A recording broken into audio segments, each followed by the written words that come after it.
आज है 26 जून 2026 दिन शुक्रवार। Welcome back to clean news MP. चलिए देखते हैं मध्य प्रदेश की 25 फटाफट बड़ी खबरों को। इससे पहले आप न्यूज को कहां से देख रहे हैं हमें कमेंट में बताना बिल्कुल ना भूलें। साथ ही हमारे फेसबुक पेज को भी फॉलो करें। फेसबुक पेज का लिंक डिस्क्रिप्शन में दिया गया है। सीएम मोहन यादव का बड़ा तोहफा, लाखों खातों में पहुंचे करोड़ों रुपए।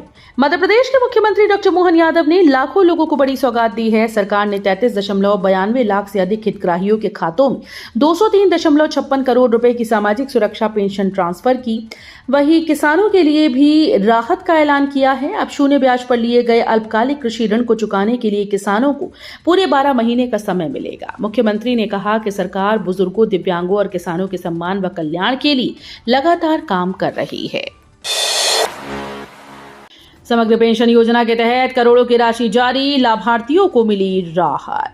मध्य प्रदेश के पेंशन धारकों के लिए आज का दिन राहत भरा रहा। मुख्यमंत्री डॉक्टर मोहन यादव ने समग्र पेंशन योजना के तहत राज्य के करीब 33,92,000 से अधिक हितग्राहियों के बैंक खाते में जून माह की पेंशन राशि सिंगल क्लिक के जरिए ट्रांसफर की।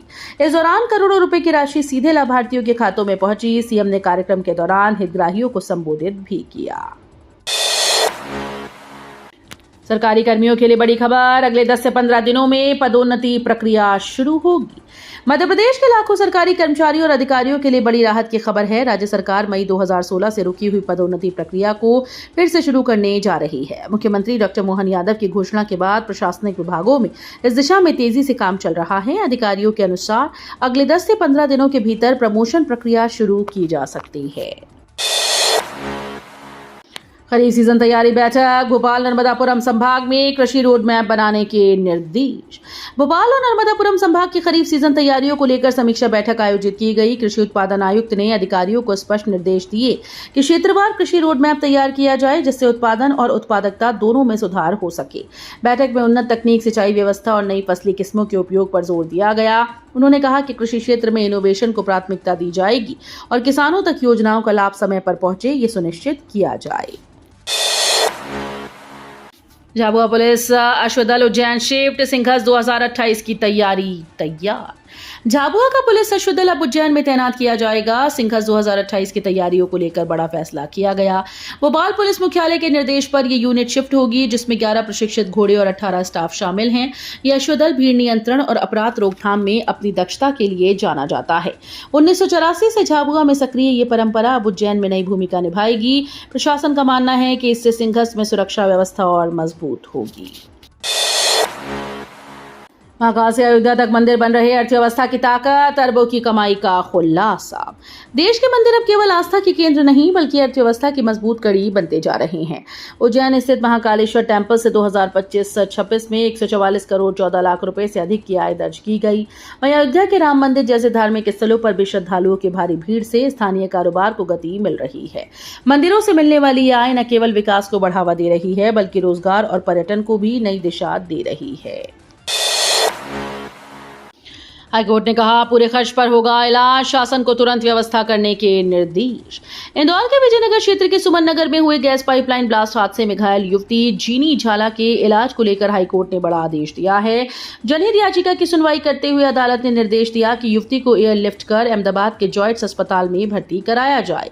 उसके इलाज का पूरा खर्च राज्य सरकार वहन करेगी। कोर्ट ने स्वास्थ्य आयुक्त, इंदौर कलेक्टर और सीएमएचओ को सभी जरूरी इंतजाम सुनिश्चित करने के आदेश दिए। हाईकोर्ट से राहुल गांधी को बड़ी राहत, 2018 मानहानि केस में लिखित खेद स्वीकार। मध्य प्रदेश हाईकोर्ट ने कांग्रेस नेता और लोकसभा में नेता प्रतिपक्ष राहुल गांधी से जुड़े 2018 के मानहानि मामले में बड़ी राहत दी। न्यायमूर्ति प्रमोद कुमार अग्रवाल की एकल पीठ ने राहुल गांधी के द्वारा दिए गए लिखित खेद को स्वीकार करते हुए उनके खिलाफ लंबित कार्यवाही समाप्त कर दी। साथ ही भोपाल की विशेष एमपी एमएलए अदालत में चल रहे इस मामले को भी बंद करने का आदेश दिया गया। नीट पेपर लीक पर कांग्रेस का हमला तेज, एमपी में उतारे बड़े नेता। नीट पेपर लीक मामले को लेकर कांग्रेस ने केंद्र सरकार पर हमला तेज कर दिया। इस मुद्दे पर गुरुवार को मध्य प्रदेश के कई शहरों में कांग्रेस नेताओं ने प्रेस कॉन्फ्रेंस कर केंद्रीय शिक्षा मंत्री धर्मेंद्र प्रधान के इस्तीफे की मांग उठाई। पार्टी के कई बड़े नेता एक दूसरे राज्यों में भी इस मुद्दे को उठा रहे हैं, जबकि अन्य प्रदेशों के नेता मध्य प्रदेश में सक्रिय हैं। कांग्रेस का आरोप है कि देश में शिक्षा व्यवस्था प्रभावित हो रही है और लगातार पेपर लीक से युवाओं के भविष्य के साथ खिलवाड़ किया जा रहा है। केन बेतवा लिंक परियोजना में तेजी, छतरपुर के चौवन गांव में भूमि अधिग्रहण शुरू। बुंदेलखंड के विकास को नई रफ्तार देने वाली महत्वाकांक्षी केन बेतवा लिंक परियोजना अब तेजी से आगे बढ़ रही है। छतरपुर जिले के चौवन गांव में भूमि अधिग्रहण की प्रक्रिया ने तेज गति पकड़ ली है। अधिकारियों के अनुसार धारा 11 की वैधानिक प्रक्रियाएं पूरी कर ली गईं, जिससे परियोजना के क्रियान्वयन का रास्ता साफ हो गया है। इस योजना के तहत प्रभावित किसानों को कलेक्टर गाइडलाइन दर का 4 गुना मुआवजा दिया जाएगा। मध्य प्रदेश में शिक्षकों की स्वैच्छिक ट्रांसफर नीति पर बढ़ा संतोष। पोर्टल बंद होने से हजारों शिक्षक आवेदन से वंचित। मध्य प्रदेश में स्कूल शिक्षा विभाग की स्वैच्छिक स्थानांतरण नीति 2026 को लेकर असंतोष सामने आया। तय समय सीमा पूरी होने के बाद पोर्टल बंद हो गया, जिससे हजारों शिक्षक आवेदन नहीं कर सके। शिक्षकों का कहना है कि ई अटेंडेंस की अनिवार्यता, तकनीकी दिक्कतों और कई अव्यवहारिक शर्तों के कारण बड़ी संख्या में पात्र शिक्षक भी आवेदन से वंचित रह गए। पोर्टल पर कई मामलों में सेवा विवरण गलत दिखने और रिक्त पदों की जानकारी अस्पष्ट होने की शिकायतें भी सामने आई हैं। एमपी की मंडियों में बड़ी आवक, लहसुन के दामों में उछाल। मध्य प्रदेश के कृषि उपज मंडियों में गुरुवार को अच्छी आवक देखने को मिली। भोपाल, मंदसौर, नीमच, इंदौर और खंडवा की मंडियों में किसानों की उपज की भरपूर आपूर्ति दर्ज की गई। इस दौरान लहसुन के भाव सबसे अधिक रहे, जिससे किसानों को राहत मिली। मानसून के आगमन के साथ मंडियों में अनाज की आवक धीरे धीरे कम होने लगती है, जबकि मौसमी सब्जियों की आवक बढ़ जाती है। शाम को सभी प्रमुख मंडियों में भाव जारी किए गए, जिससे बाजार में हलचल बनी रही। ग्वालियर के सरकारी अस्पतालों में दवा खपत पर सवाल, मरीज कम लेकिन दवाएं ज्यादा। ग्वालियर के सरकारी अस्पतालों में दवाओं की खपत को लेकर बड़े सवाल खड़े हो रहे हैं। मई महीने की भीषण गर्मी में जहां ओपीडी में आने वाले मरीजों की संख्या जनवरी के मुकाबले करीब 11,000 कम रही, वहीं दवाओं की खपत 33% तक बढ़ गई। स्वास्थ्य विभाग के आंकड़ों में सामने आए इस विरोधाभास ने व्यवस्थाओं पर सवाल खड़े कर दिए। मरीज घटने के बावजूद दवाओं की बड़ी खपत को लेकर अब जांच और निगरानी की मांग उठने लगी। एमपी में यूसीसी को बड़ा समर्थन, 9.5 लाख सुझाव में 93% लोग पक्ष में। मध्य प्रदेश में समान नागरिक संहिता यानी यूसीसी को लेकर लोगों का जबरदस्त समर्थन सामने आया। विधेयक का प्रारूप तैयार कर रही समिति को ऑनलाइन 9.5 लाख से ज्यादा सुझाव मिले, जिसमें 93% लोगों ने यूसीसी के पक्ष में राय दी। खास बात यह है कि मुस्लिम समुदाय से भी सकारात्मक प्रतिक्रिया मिली। आंकड़ों के मुताबिक करीब 49% मुस्लिमों ने यूसीसी का समर्थन किया। एफआईआर दर्ज होने भर से नहीं होगा रद्द गन लाइसेंस, ग्वालियर हाईकोर्ट का बड़ा फैसला। मध्य प्रदेश के ग्वालियर हाईकोर्ट ने हथियार लाइसेंस को लेकर अहम फैसला सुनाया। कोर्ट ने कहा कि सिर्फ एफआईआर दर्ज होने या किसी मामले में नाम आने भर से किसी व्यक्ति का आर्म्स लाइसेंस रद्द या निलंबित नहीं किया जा सकता। मामला ग्वालियर निवासी अनीस हुसैन से जुड़ा है। अनीस हुसैन साल 2022 में धारा 307 समेत गंभीर धाराओं में केस दर्ज हुआ था। इसके बाद प्रशासन ने 315 बोर बंदूक लाइसेंस निरस्त कर दिया था। हाईकोर्ट ने आदेश को गलत मानते हुए लाइसेंस बहाल करने के निर्देश दिए। एमपी में हाईवे का नया चेहरा, विदिशा में बन रहा आधुनिक ट्रम्पेट इंटरचेंज। मध्य प्रदेश में सड़क निर्माण का एक अनोखा और आधुनिक उदाहरण सामने आ रहा है। भोपाल से करीब 57 किलोमीटर दूर विदिशा के पास नेशनल हाईवे 346 पर म्यूजिक इंस्ट्रूमेंट के आकार जैसा ट्रम्पेट इंटरचेंज तेजी से तैयार हो रहा है। यह अत्याधुनिक जंक्शन यातायात को न केवल तेज बनाएगा बल्कि सुरक्षित भी करेगा। इसके बनने से भोपाल, सागर, गुना, अशोकनगर, रायसेन जैसे क्षेत्रों की कनेक्टिविटी मजबूत होगी। रतलाम में फायर सेफ्टी पर सवाल, ऑडिट संस्थाएं ही लापरवाह, कलेक्ट्रेट भी असुरक्षित। रतलाम में अग्नि सुरक्षा व्यवस्था की पोल खुलती नजर आ रही है। दिल्ली और लखनऊ की हालिया आग दुर्घटनाओं के बाद पूरे देश में फायर ऑडिट अभियान चलाया जा रहा है, लेकिन रतलाम में हालात चिंताजनक हैं। कलेक्ट्रेट परिसर और नगर निगम भवन में फायर सेफ्टी केवल कागजी खानापूर्ति तक सीमित है। सबसे बड़ा सवाल ये है कि जिन ऑडिट संस्थानों पर सुरक्षा जांच की जिम्मेदारी है, वही लापरवाही बरत रही हैं। दल बदल विवाद में हाईकोर्ट से कांग्रेस को झटका, बीना विधायक निर्मला सप्रे मामला। मध्य प्रदेश हाईकोर्ट ने बीना विधायक निर्मला सप्रे से जुड़े दल बदल विवाद में कांग्रेस को बड़ा झटका दिया है। कार्यवाहक मुख्य न्यायाधीश विवेक रूसिया और न्यायमूर्ति प्रदीप मित्तल की युगल पीठ ने याचिका पर सुनवाई करते हुए विधानसभा अध्यक्ष को किसी तरह का निर्देश देने से इनकार कर दिया। कोर्ट ने कहा कि दल बदल कानून के तहत मामला पहले से ही स्पीकर के समक्ष लंबित है और सुनवाई जारी है।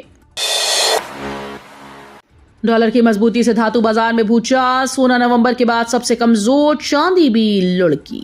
अंतर्राष्ट्रीय बुलियन बाजार से बड़ी खबर है, जहां सोने की कीमत में तेज गिरावट दर्ज की गई।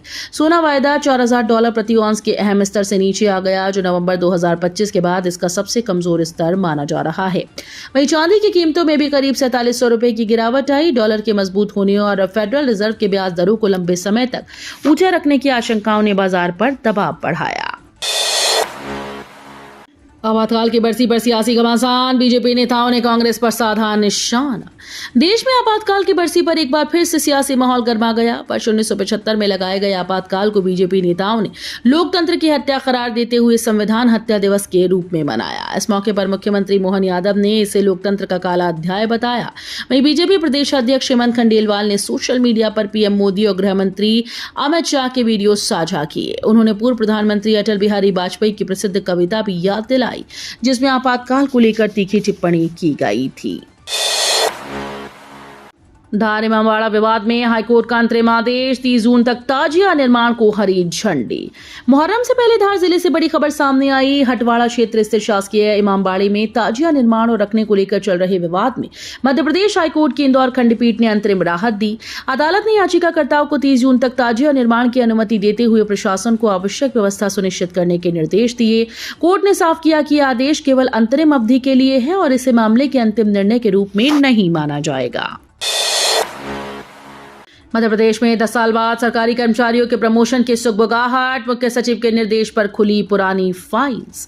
प्रदेश में 10 साल बाद एक बार फिर से पदोन्नति को लेकर सुगबुगाहट शुरू हो गई। मुख्य सचिव अनुराग जैन के पदोन्नति नियम 2025 पर कोई स्थगन न होने के आधार पर वरिष्ठ अधिकारियों को पदोन्नति देने की तैयारी करने संबंधी निर्देश के बाद विभागों में पुरानी फाइल्स खुल गई। दिन भर विभागीय अधिकारी इस तैयारी में लगे रहे कि यदि विभागीय पदोन्नति समिति की बैठक जल्द करनी पड़ी तो क्या क्या करना होगा।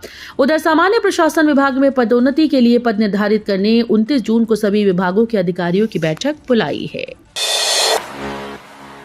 रेलवे बोर्ड की मंजूरी के बाद भी शुरू नहीं हुआ निशातपुरा स्टेशन, मालवा और राजकोट एक्सप्रेस को मिला स्टॉपेज। रेलवे बोर्ड से मंजूरी मिलने के करीब 1 महीने बाद भी निशातपुरा रेलवे स्टेशन का संचालन शुरू नहीं हो सका। स्टेशन शुरू होने में हो रही देरी अब यात्रियों के बीच चर्चा का विषय बन गई। स्थानीय स्तर पर राजनीतिक हस्तक्षेप की बातें भी सामने आ रही हैं। हालांकि इसकी कोई आधिकारिक पुष्टि नहीं हुई। यात्रियों का सवाल है कि जब स्टेशन को मंजूरी मिल चुकी है तो फिर सुविधा शुरू होने में देरी क्यों हो रही है। मौसम का अलर्ट, 27 से 30 जून के बीच सक्रिय होगा नया सिस्टम। मध्य प्रदेश में धमाकेदार एंट्री करने के बाद दक्षिण पश्चिम मानसून की गति अचानक से धीमी पड़ गई। बंगाल की खाड़ी में बना वो मौसमी सिस्टम जो मानसून को आगे बढ़ाने में मदद कर रहा था, अब कमजोर होकर समाप्त हो गया। मौसम विज्ञान केंद्र के अनुसार अब 27 से 30 जून के बीच बंगाल की खाड़ी में एक नया निम्न दबाव का क्षेत्र सक्रिय होने की संभावना है। इसके बाद ही मानसून के आगे बढ़ने की उम्मीद है। मौसम विभाग का कहना है कि अगले 2 दिनों तक मौसम में कोई बड़ा बदलाव नहीं होगा। सावधान, एलपीजी कनेक्शन बंद कराने के नाम खाली हो सकता है बैंक खाता, आईओसी ने जारी की चेतावनी। बीते दिनों ग्वालियर, चंबल अंचल सहित देश भर में एलपीजी गैस सिलेंडर की किल्लत को लेकर लोगों को परेशानी का सामना करना पड़ा था। इस समस्या से राहत देने के लिए सरकार और तेल कंपनीज ने नियमों में बदलाव किए। सरकार ने उन उपभोक्ताओं से अपील की थी जिनके घरों में पाइप वाली गैस यानी पीएनजी कनेक्शन पहुंच चुका है, वे अपने पुराने एलपीजी कनेक्शन को सरेंडर कर दें। लेकिन अब साइबर ठगों ने इसी प्रक्रिया को ठगी का नया जरिया बना दिया है। ग्वालियर सहित देश भर में ठग लोगों को एलपीजी कनेक्शन सरेंडर करने और नई सेवाओं के नाम पर निशाना बनाने की कोशिश कर रही हैं। तो ये थी आज की 25 फटाफट बड़ी खबरें। अगर आपको न्यूज पसंद आई हो तो वीडियो को लाइक और शेयर जरूर करें। धन्यवाद।